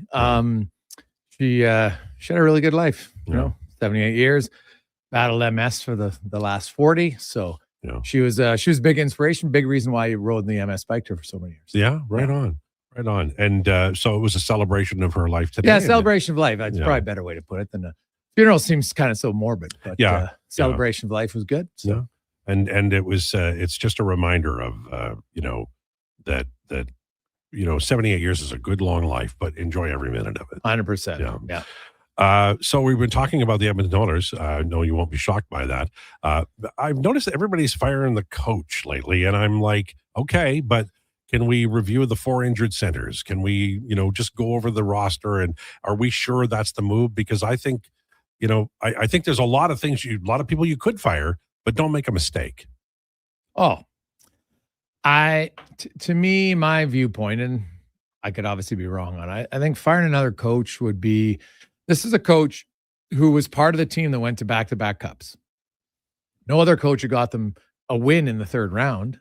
Never mind, 3 wins in the Stanley Cup final and 2 the following year. So he didn't have his best year coaching this past season. I think that's fair, but lots of players didn't have their best year defensively, right? The coach, there's only so much a coach can do. And I would look at it and say, so do you think the coach he's like, there's no growth allowed in the coach, that he should be a complete package after less than 3 NHL seasons? Like, I don't really agree with that. You would never evaluate a player that way. So I think Edmonton could maybe look and say, let's create a little bit of a group mentality. We're all responsible.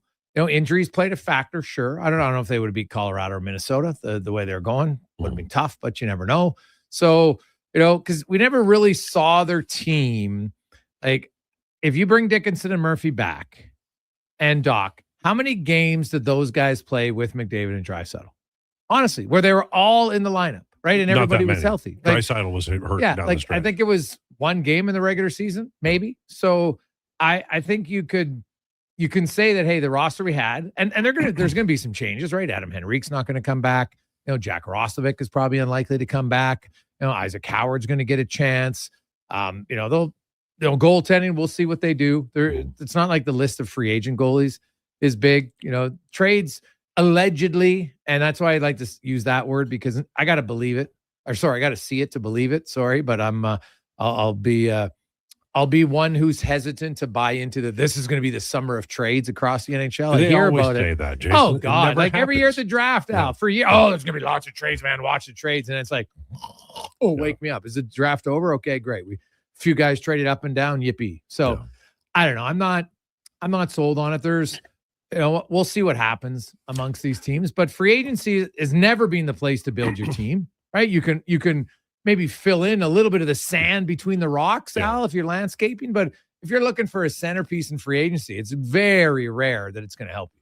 The last blockbuster trade the Oilers were going to make at the draft fell through because Peter Chiarelli decided to draft Jesse Puljujarvi, and that was 2016 because it was a trade with Montreal. So they're very rare, and you get 1 or 2 bigger trades. Well, there was a trade at the draft, Al, that in hindsight had big implications, and this is not one that's hindsight. There was lots of people calling for it, but the day the Oilers traded from 20 to 22, that was and huge. Gave up Wallstead, that was a bad trade. Now, this current regime did make the trade, so you can't use that as your frustration. That's a previous regime. And so, but you kind of pay for the sins of your predecessor at times as a GM. Do you think, because I was talking to Carius this morning, he was talking about Montreal's 3 goalies. Minnesota's got 2 goalies. Do you think the Oilers go that trade route, or do you think there's a chance they run it back and sign Connor Ingram and keep Tristan Jarry? It's a good question. Throw Buffalo into that mix with Sure. Devin Levi. Throw Carolina. What's Carolina going to do? You got Bussy, you got Kochetkov, now you got Freddie Anderson playing lights out. All right, as long as they can sweep and give him a week's break every time, Al. I can't believe they didn't do this beforehand. Just sweep it so Freddie Anderson gets rest. What were they clearly, that's what works for them. So there's definitely teams out there that you can look at for trades. And historically, now the Oilers overpaid for their goalie, so hopefully they've learned from it that you can trade for a goalie without having to overpay. It doesn't make sense. Goalies usually don't get a massive return. Even good goalies, if you look at it, they've never really been valued on the trade market because they're different shades of equal. Yeah, fair. Yeah. But top defenseman you can get a lot for. Top winger, centerman at times, but not top goalies. Even when they're traded, usually sometimes the top goalies traded because they're traded for another goalie, right? You think of Bill Ranford and Andy Moog and stuff like that. So I don't know. The Oilers, hey, your job if you're Stan Bowman is to look at all the options, no question. But I don't know. I've kind of planted my flag in the sand. I don't believe firing Chris Knobloch would be the right decision. At the same time, I don't think the whole coaching staff's coming back either. So, and there's so many rumors out there, and I think that there are, trial balloons sent out, and I wonder about this, that, and the other. But for me, the key is to show growth from where they are now over the next 12 months, so that when it comes to next summer, the thought of Connor McDavid signing or staying with the team is something that can be contemplated. If you get worse, then it's going to be more difficult to convince him to stay here, I think. Yeah, probably. And the truth of the matter is that Connor McDavid could go to another organization, but is he going to go there's no place that's a lock to win. Let's just call a spade a spade. There's no locks. You can go to maybe better odds, right? And obviously McDavid's made boatloads of money. He can sign for whatever the hell he wants. Right. If you want to make $10 million a year, because he's I don't care, I want to win. And he might do that, later in his career. So, but you can go somewhere different. And that team could have 2 key injuries in the first round of the playoffs. And guess what?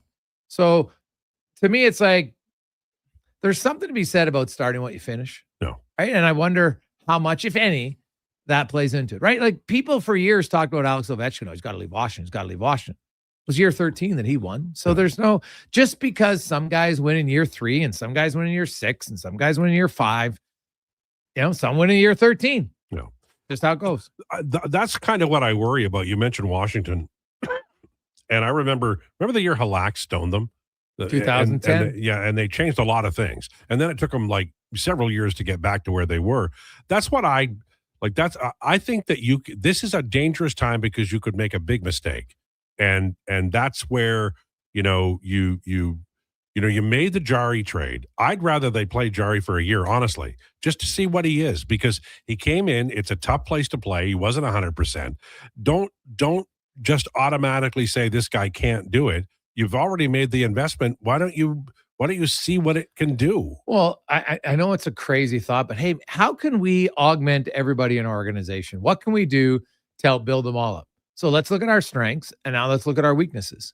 And can we get more consistent goaltending if we play more consistent defensively and manage the puck better offensively, right? Can we play better if we take off McDavid from the penalty kill? Not because he's not a good penalty killer, because I want other guys to feel part of something. Maybe you lower McDavid's minutes down to 21.5 or something like that, which might not seem like a lot, but that's an extra 2 shifts for someone else. And so they're not sitting on the bench that long. And, there's lots of options for Edmonton here. I do believe that health and rest will help their team. Yeah. There's no question, but they had a plan. They added Dickinson and Murphy and even Doc to add some emotion, something they lacked, and 2 defensive-minded players. Yeah. And I think when healthy, they both helped. Yeah. Right? Especially, Murphy, Doc I thought was fine. So get him on a fair deal and then look to augment some other pieces of your team. And I don't spend right to the cap at the start because most teams don't have to. Give yourself a little bit more leeway. Yes. And see how that plays out. And you know what? wait, look at Jack Rossovic. And I've always argued this, right? Put your phone on silent on July 1st. Yeah. Right? You wake up on July 3rd and you'd be like, whew, I don't have much buyer's remorse here. There's way more bad deals made in the 40, not even like from July 1st at noon when free agency opens to that first 24-hour period. My goodness, there is a lot of regret that happens in those 24 hours. And it's true that, in the 11 games before the end of the year, and I know they played varied opposition, they allowed 24 goals. And then they allowed 26 against Anaheim in far fewer games, obviously. So which version are you going to believe? Like, they added Leon and got worse. Well, that's impossible, but it happened. Yeah. And why did it happen? Injuries. They stopped playing a consistent defensive style.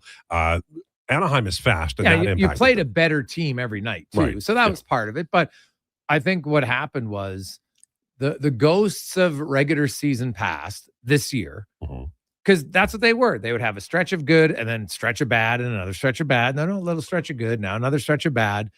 And I have argued, and Gregor, the regular season doesn't matter. And the thing that pissed me off the most maybe at the player avails were during the year when you talked about the 3-game winning streak, they're like, oh, come on, everybody's focusing on that. And then at the end of the year, like, yeah, you know what? We only won 3 in a row twice. If that's the reason, I'm like, why the hell didn't you acknowledge that and accept it in the moment to say as an organization, you know what? This isn't acceptable. Stop with the BS about, oh, no, everything's good here. Nothing to see here. What's that, the old meme with the dog on fire and everything's around? It was like, nothing to see here. Like, give me a break. So that probably pissed me off the most of all their end of season avails is when they're like, yeah, geez, you know what? We couldn't find any consistency and win through.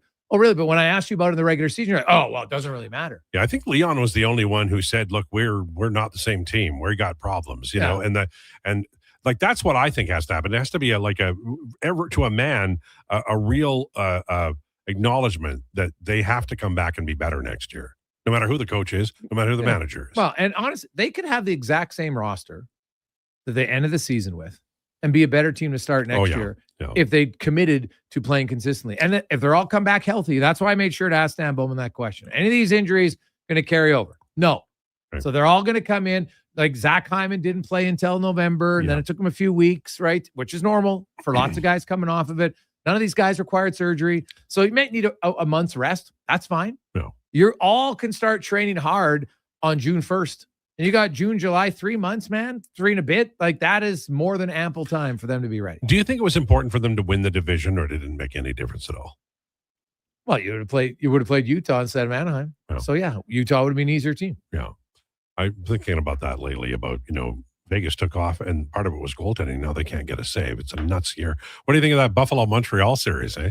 Well, it's been kind of wild when you look at, Buffalo's power play. It's crazy. I know they scored the 2 goals, but you watch their power play, man. Like at times it looks like my U13 team's power play that they just struggle to get set up. It's terrible coaching, clearly, at the U13 level. So I've watched I really watched their power play, and I'm just like, oh my God. Like, Tage Thompson should be Cutter Gauthier. Watch the Ducks power play. Cutter Gauthier doesn't touch the puck too much. No. He just gets it and fires it. Tage Thompson, like, Buffalo doesn't really have a maestro on their power play. Somebody who's conducting it. You know what I mean? Yeah. Right? Yeah. Like McDavid or Draisaitl can be they're the conductors. Nuge right? can do it.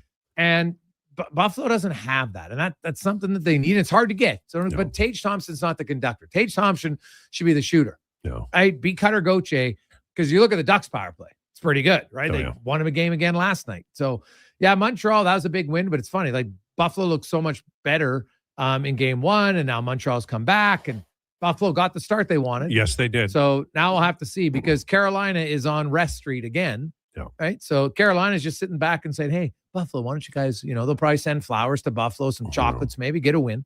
Game 4. That hit had to be a 5-minute penalty, don't you think? On Dobish? No, I don't think so. Okay. No, I watched that. Like, I think the fact that Beck Mallenstein jumped up, and that really, if you watch the replay, that really lowered the force. If he keeps skating right through the guy, he's going to plow him over. Yeah. He put himself up in air and even tried to arch around him. So no, it's not, to me, that's not a major penalty. No problem with it. It's a penalty. Like, it's, you got to control yourself there, but I don't think it's a major. And, I see a lot of people, hey, what about the punch? Right? Like, hey, Sam Carrick took one right in the draw, buddy. Even with the glove on, you can see it. You got popped. And That's like the Norris one. Come on. People are trying to say that that's Ridley Gregg. It's not even close. So I didn't think any of those plays were suspendable. Somebody might get a fine now just so the NHL looks like, and maybe it's come out. I don't know. I haven't been on online today, but I haven't. I didn't think that was a major. No, okay. All right. What's coming up on the show? Well, we're going to talk green and gold. Of course, the Elks training camp began on Saturday with medicals. They signed a few new guys. Donald Brashear's kid. Yeah, their number 2 pick, of course, as well, who was down at the Colts camp. So that's good news for them. They got a lot. Hey, Farhan Lalji said it before, and he feels before the draft they had the best step. Well, now they've added even more. So that's good. I want to see the battle at offensive line, middle linebacker, as well as the one halfback position between the two Williams. I think Jalen and Kobe. Kobe's probably got the inside track, but and then the receivers. I like Austin Mack. I don't think he's going to be like Jason Tucker dominant. Right. But he could be like, he's that safety valve that your quarterback needs sometimes. It says, okay, guy's going to get his 7, 8, 9 catches. Might not be spectacular ones, but the other thing I'm watching for is, and we probably won't see it, and Deck can maybe attest to it if we've seen it in practice or not, but I'll be curious in the game. Cody's got to throw the ball into some 50-50 catchable areas this year. Yeah. Right. Zach Mathis is one guy because of his size. They got a few others. Because if he doesn't do it, Al, I won't be surprised if we see a quarterback, Powell, get some game. Like if we're 4 weeks into the season and Fajardo's got a 70% completion percentage, but hasn't thrown anything that's, over debatable. 10 yards, yeah. Like, hey, like that. I don't care about completion percentage, really, at the end of the day. Oh. Right. It's kind of become now like save percentage in hockey. Right. Like goals saved above expected is more important. Goals against average, way more important. Right? Do I want a guy who completes passes or I want a guy who puts points on the board? I want the guy who puts points on the board. I don't care if he throws a pick here or there. Right? As long as it's like, don't become Kevin Glenn, where you throw 2 picks a game out. It's just a matter of if they catch him or not. Yeah. So we'll talk that. Kevin Woodley will be by. We'll talk a little NBA hoops. And Al, and I'll just leave you with this. You can think about it. It's like, what's for guys, like I give you a list of things that are the most satisfying things that you can do in the guy realm. Oh, because I did one this weekend and I was amazed. I was laughing afterwards of just like the amount of satisfaction that came from doing this one thing and how just to go see it being completed afterwards, like hours later, the satisfaction didn't go away. Interesting. And I'm like, so we'll talk about that. I'm curious how many other guys have that. There's something that's it's not sexy per se, but God, is it satisfying. Interesting. When are you going to talk about that? Oh, we'll probably talk about it in the first hour of the show. All right, sounds good. All right, Jason, thanks very much. Jason Krueger show coming up at 2:00 today. On the way, Declinations, Lowdown with Lowetide on Sports 1440, brought to you by WolfGMCBuick.com. May brings more of what you're looking for at Wolf GMC Buick. The selection, never better. The savings up to $12,000 when you combine cash discounts on your new 2026 Sierra 1500 pickup. Up to $1,750 in cash rebates on remaining 2025 Terrain SUVs. Plus 0% financing up to 72 months on most models. And ask about the truck trade-in bonus of up to $1,500 on select new in-stock Sierra 1500s. Wolf GMC Buick. We're making it easy. Attention Alberta construction pros. For over 50 years, Japa Equipment Rentals has been your go-to for top-notch equipment and stellar service. Whether you need rentals or expert maintenance, we've got you covered. Stop by our Edmonton or Calgary locations today. You don't just need property services, you need problems handled. HireGood provides cleanup, debris removal, site monitoring, and safety attendance across Edmonton. We reduce issues on your property, keep spaces safe, and take pressure off your team. We resolve real problems for businesses while creating real impact because our team is built on second chances and they show up every day ready to prove it. Visit hiregood.ca or call and mention Jason Krueger for a first-time discount. HireGood. Stable jobs create stable lives. Ready to upgrade your ride this spring? Come on down to the Golf Cart People. They're a family-owned and operated business that's been serving the community since '97. Whether you're looking for a brand new or quality pre-owned cart, a rental for a special event, they do that too. The Golf Cart People have a huge selection of parts and accessories, and their expert service team is here to keep you rolling. The Golf Cart People, your one-stop shop for everything golf cart. Visit golfcartpeople.com. Bashaw Concrete Products. From concrete and septic tanks to blocks, precast water pads, Jersey barriers and aggregates. Farmers, contractors, homeowners. Plan your next project at bashawconcrete.com. Family owned, over 60 years pouring. Bashaw Concrete Products. Once again, start here. bashawconcrete.com.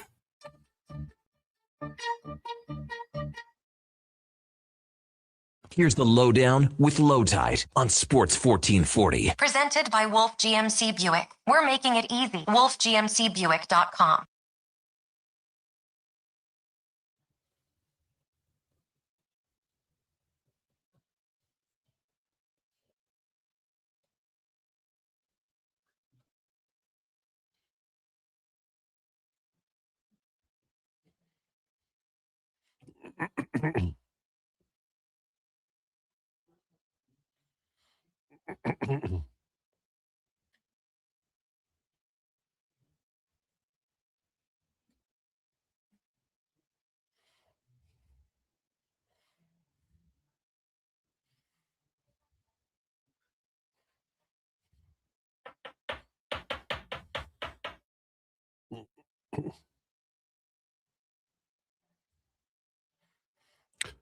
This is the Lowdown on Sports 1440, brought to you by Wolf GMC Buick, family owned, community driven. We're making it easy. Visit wolfgmcbuick.com. 142, sliding into declinations, brought to you by Fairway Divorce Solutions, the clear road to a new life. There is a better way. Fairwaydivorce.com. I put down an order for 12 donuts coming in June today, and I will be sharing them with you guys if you're good. Otherwise, we're turning this car around and we're going back home without a vacation, just so you know. So that's out there. Yeast-raised glazed donuts coming in June. There's 12 of them. All right. Mama MMA, you said you had something big today? Yeah, so let's Hamzat Chimaev loses the belt to Sean Strickland, the middleweight world championship. I want to give some context before I get in, because I just want to break down the fight. But some context of this is that Hamzat Chimaev came in as the middleweight champion. This was his first title defense, and he had an air of invincibility to him. Like, it felt like Mike Tyson in the late 80s, early 90s, where he was just so dominant against everyone he fought. I'm talking about Hamzat now, not Mike, although obviously very comparable. He just dominated everyone he fought, and he did it with the same game plan that nobody had an answer for. Like, he ran through Dricus du Plessis 50-44 on all the cards. Dricus du Plessis, by the way, had beaten Sean Strickland twice. He ran through Robert Whittaker, one of the most credentialed, long in the tooth, but had been a champion guys. Like, he had some close moments, the Gilbert Burns fight, the Kamaru Usman fight, but he was 15-0 and he had ran through everybody. And Sean Strickland had a style that no one thought was really going to be able to impose. No one thought was going to pose. I've messed that up twice today. No one thought was going to pose a problem for Hamzat Chimaev.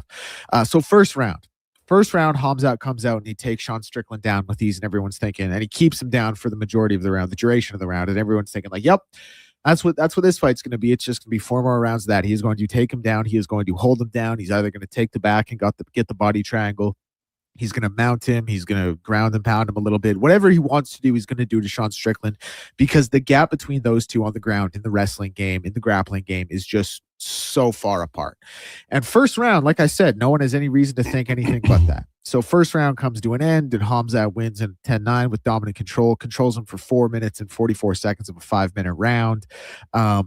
I think he threw like one teep kick and then shot instantly, got him to the ground, held him there, and everyone's thinking, yep, that's what this is going to be.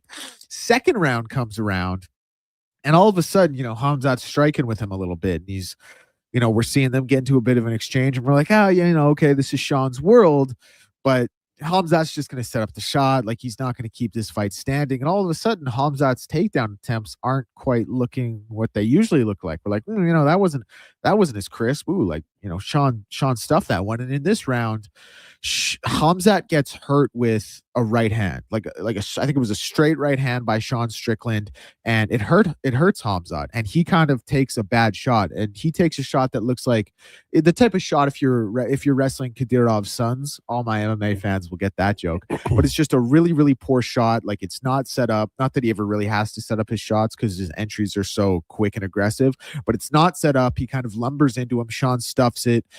At some point, Hamzat ends up going to his back and looking like he kind of wants to pull guard. Sean Strickland, gets on top of him, is wailing him a little bit. And we're kind of all thinking, like, this is pretty unfamiliar territory for Hamzat Chimaev. Like, not only was he legitimately hurt by a strike and he looks kind of gassed here in the second round, but he's on his back, and like the body language and the optics look terrible. So then, the second round ends and we're all like, holy my goodness, like, that was clearly a win for Sean Strickland. Like, how did that happen? We didn't think that, what's going on there. Third round comes and it just becomes kind of a striking exchange. And Sean Strickland, now to Hamzat's credit, he was moving forward and he was landing some shots. He had one kind of looping overhand he would throw off of a jab where he would, it was actually really poor form because he would lean forward with it so drastically. And again, like a guy like Hamzat, anytime that lean is there, it looks like the takedown is going to be set up. So you understand what he's doing, but he would throw this big looping overhand, and to his credit, he would connect with it.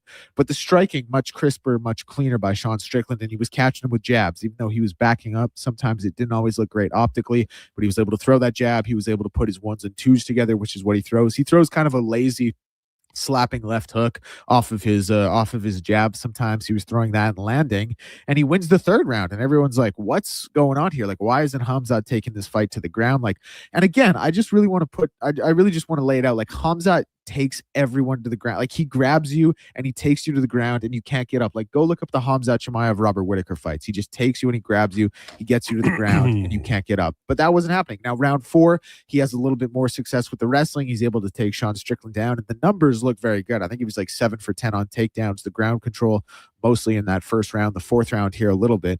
And all of a sudden we're going into the fifth round and it's 2-2, and we're like, oh my goodness, this is a 2-2 fight. Like, whoever wins this fifth round is going to win the fight. And then the fifth round, it remains a striking round.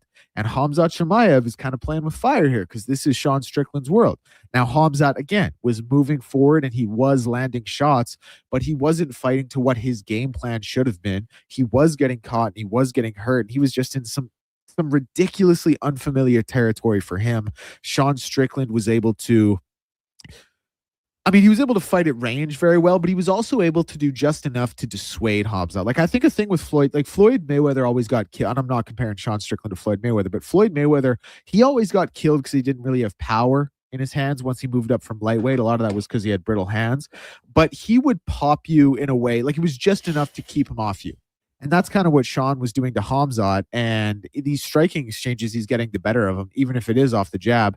And then, so it's like the third of 5 rounds that's a striking round. It goes to Sean Strickland in most people's eyes.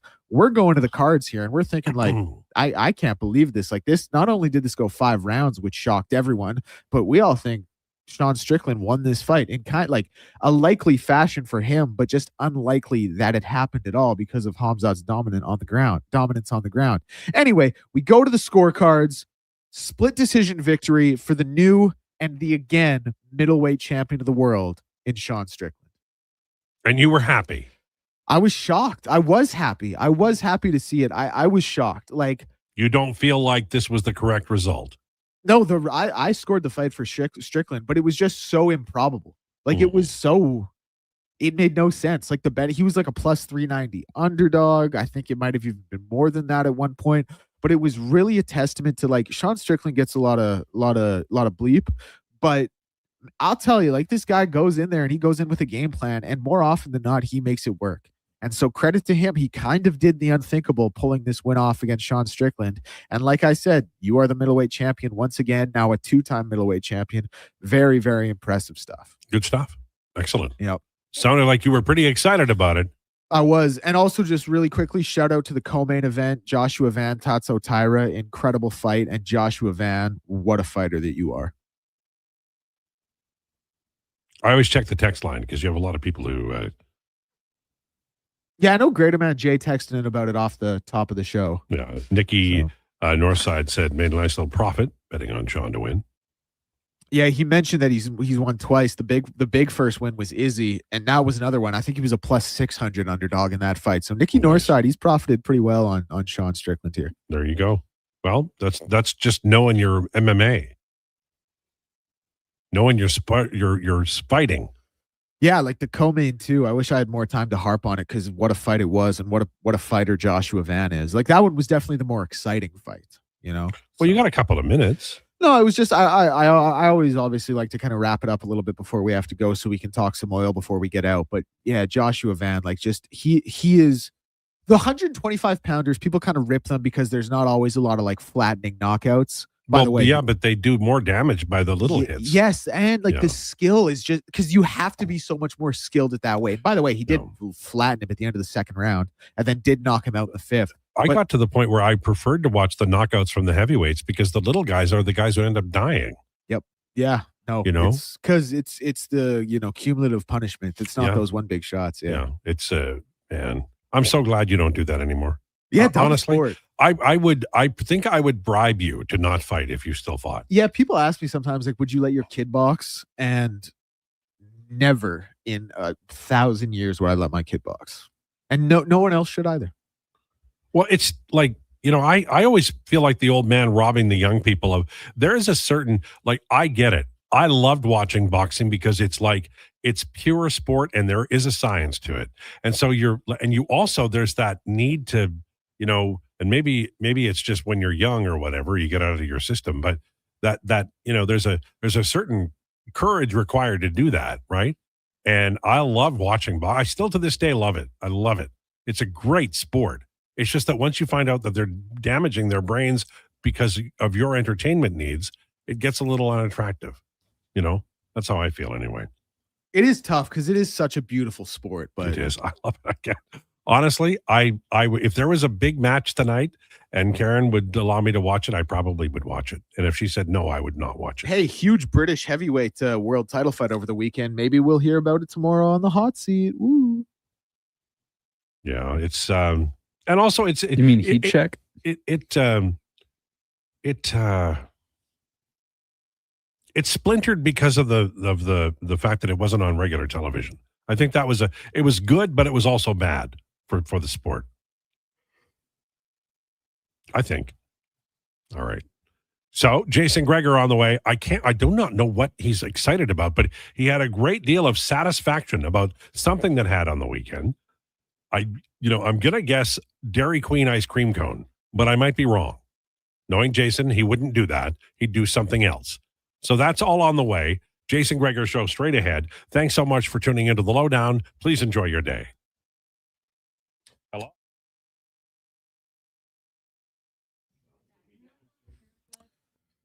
Brought to you by Sean Cunningham of Remax Real Estate. Get the home team advantage for your next move in the Edmonton area. If you're thinking about buying or selling a home, call or text Sean directly. It's 780-265-0165. That's 780-265-0165.